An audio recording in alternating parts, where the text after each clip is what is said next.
Maybe it was the memory of her father's love, or maybe it was just something in her nature that refused to be crushed, but she remained kind even when kindness seemed foolish. She helped elderly neighbors with her shopping when she had a few free minutes between chores. She shared her meager food with stray cats that gathered behind the house. She smiled at children who waved to her from windows, even though she knew she'd never have children of her own. These small acts of kindness were like secret rebellions against the cruelty that surrounded her, ways of keeping her humanity alive in an environment designed to destroy it. This persistent goodness drove Angela absolutely crazy. She seemed to take Vanessa's gentle nature as a personal insult, a sign that her cruelty wasn't working effectively enough. Every act of kindness Vanessa showed to others was met with swift punishment, as if Angela couldn't bear to see any trace of goodness surviving in the girl she was trying so hard to break. Angela would find excuses to punish Vanessa for helping others, claiming that charity made them look poor in front of the neighbors. She forbade Vanessa from talking to people outside the family, saying that no one wanted to hear from a worthless orphan anyway. When Mrs. Chun from next door mentioned how helpful Vanessa had been carrying her groceries, Angela waited until they were alone to deliver a beating that left bruises Vanessa had to hide for weeks. "You think you're better than us, don't you?" Angela hissed as she grabbed Vanessa's arm hard enough to leave finger marks. "You think your little acts of kindness make you special somehow. But I see right through you. You're just trying to get attention, trying to make people feel sorry for you. Well, it stops now." As Vanessa grew from a child into a young woman, Angela's treatment became even more vicious and calculating. She criticized Vanessa's appearance constantly, telling her she was too thin, too pale, too plain to ever attract a decent husband. The mirror in Vanessa's tiny closet had been removed years ago, supposedly because it took up too much space, but really because Angela didn't want the girl to see her own reflection and remember that she was still human. Angela made sure Vanessa wore only the oldest, most worn-out clothes in the house.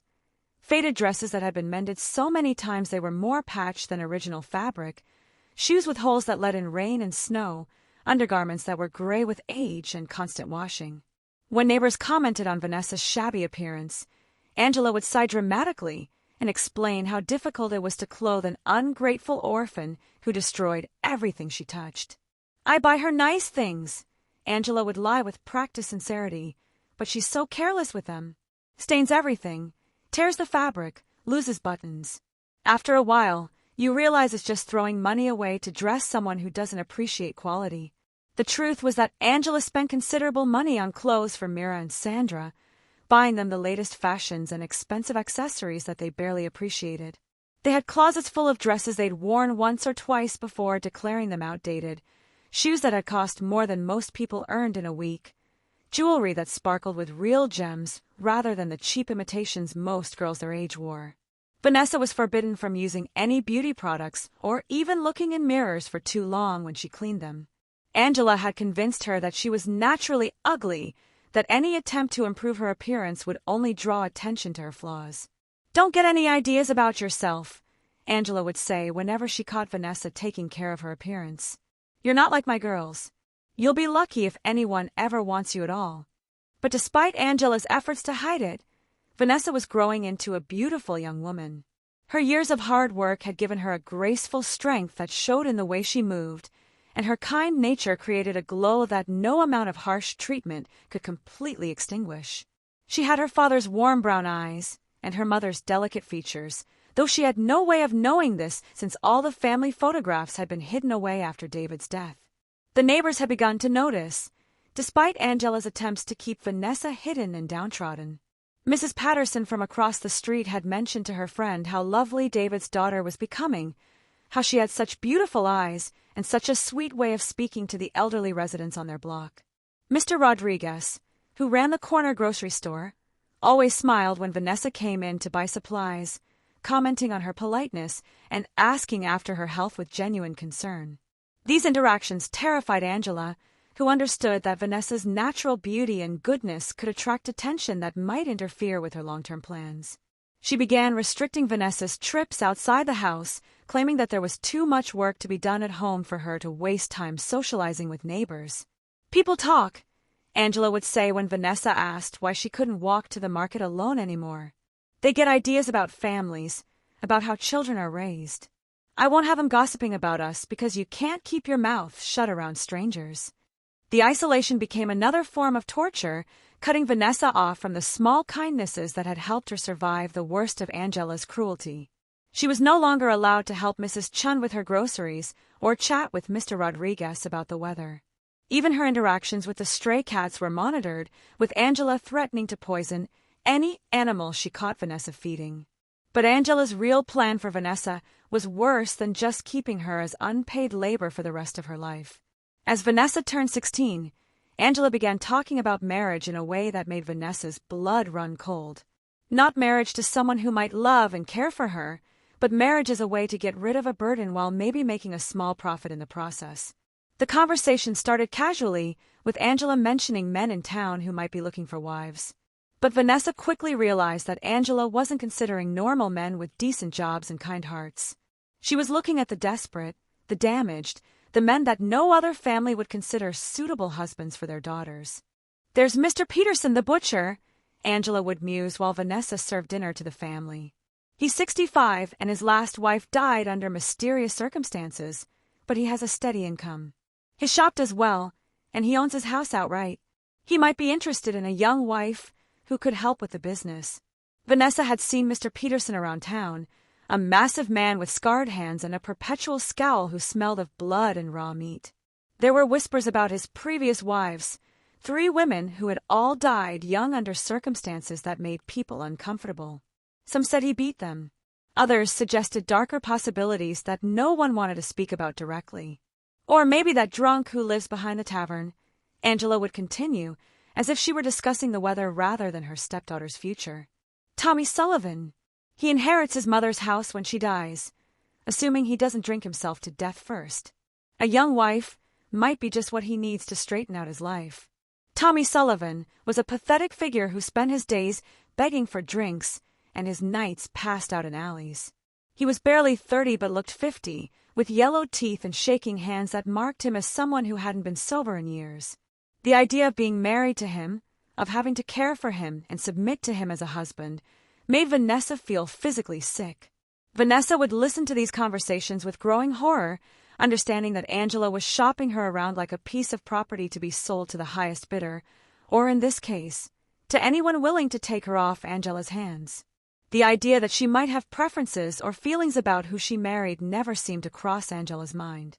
Mira and Sandra found these discussions hilarious, making jokes about what kind of husband Vanessa deserved and placing bets on which desperate man would be stupid enough to take her. They talked about her future misery like it was entertainment, describing the awful lives she might have with various unsuitable men around town. "Maybe she'll marry that crazy old man who talks to his chickens," Sandra would giggle, her voice bright with malicious joy. "She's weird enough to fit right in with him and his feathered friends. She could cluck right along with them. Or the fisherman with no teeth," Mira would add, nearly choking on her laughter. "Old Jake Morrison. She could gum her food for the rest of her life. Perfect match for someone who's too stupid to appreciate good cooking anyway." The sisters would elaborate on these cruel fantasies with disturbing creativity, describing in detail how miserable Vanessa would be with each potential husband they suggested. They seemed to take genuine pleasure in imagining her suffering, as if her pain would somehow enhance their own happiness. Vanessa tried not to listen, tried to focus on her work, and pretend that these conversations weren't about her future, but it was impossible to ignore the growing certainty that Angela was planning something terrible. The way Angela's eyes would gleam when she talked about getting Vanessa married suggested that whatever plan she was hatching would be designed to cause maximum suffering. The truth was, Angela hated Vanessa for reasons that went beyond simple cruelty or practical concerns. Vanessa represented everything Angela couldn't stand: genuine goodness that couldn't be faked or bought, natural beauty that no amount of harsh treatment could completely hide, and a strength of character that made Angela's own daughters look shallow and petty by comparison. Even dressed in rags and exhausted from constant work, Vanessa had a dignity that Angela couldn't break, and that drove her to ever more creative forms of abuse. There was something about the girl's very existence that seemed to offend Angela on a fundamental level, as if Vanessa's ability to remain kind and hopeful despite years of mistreatment was a personal insult to everything Angela believed about human nature. Angela had built her entire worldview around the idea that people were fundamentally selfish and cruel, that kindness was just a mask worn by those too weak to take what they wanted directly. Vanessa's persistent goodness challenged that belief in ways that made Angela furious, suggesting that maybe there was another way to live, another way to treat people that Angela had rejected long ago. Angela also resented the fact that Vanessa's father had left the house to his daughter rather than to his widow. Legal complications and Vanessa's minor status meant that Angela had control of the property for now, but she knew that when Vanessa turned 18, she would technically own the home that Angela considered hers by right of marriage. The house on Maple Street had increased in value since David's death, as the neighborhood had improved and property values had risen throughout the area. Angela had no intention of giving up control of such a valuable asset, especially not to the stepdaughter she despised. Marrying Vanessa off to someone unsuitable would eliminate this problem while also ridding Angela of the daily reminder of her husband's first family. But Angela's hatred ran even deeper than practical concerns about money and property.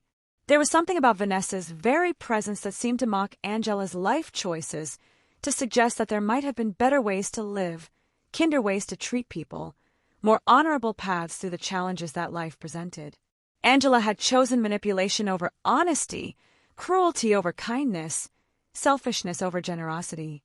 She had married David not for love but for security, and had resented him when illness made him unable to provide the comfortable life she felt she deserved. Every day that Vanessa continued to show kindness despite receiving none in return was a reminder of the person Angela might have been if she had made different choices. So when the opportunity finally came to destroy Vanessa's life completely, Angela seized it with the enthusiasm of someone who had been planning revenge for years. The instrument of that revenge would be marriage, but not to any of the local men Angela had been considering.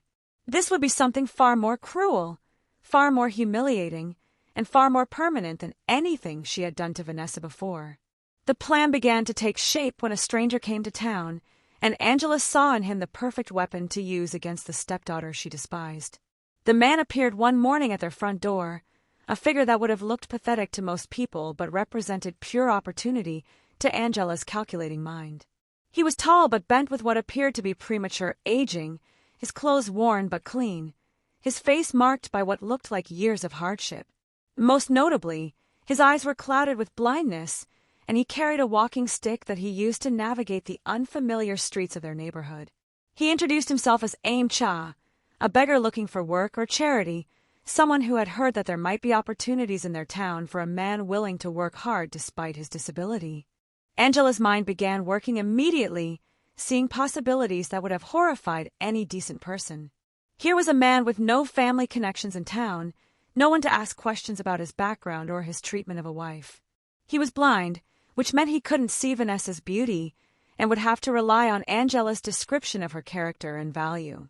Most importantly, he was desperate, which meant he might be grateful enough for any offer of marriage to accept terms that would give Angela continued control over the situation. "I might know of an opportunity," Angela told Aim Cha that first day, her voice taking on the false sweetness she used when she was planning something particularly cruel. "Not work, exactly, but something that might solve both our problems. You see, I have a stepdaughter who needs a husband, and you seem like a man who might appreciate having a wife to care for him." Aim Cha listened carefully to Angela's proposal, asking thoughtful questions about Vanessa's character and background that Angela answered with carefully crafted lies. She described Vanessa as lazy and ungrateful, someone who needed a firm hand to keep her in line. She claimed that the girl was plain and difficult, but might make an adequate wife for a man who wasn't too particular about beauty or charm. "She's been a burden to my family since her father died," Angela explained, painting herself as a long-suffering woman who had sacrificed her own happiness to care for an unworthy child.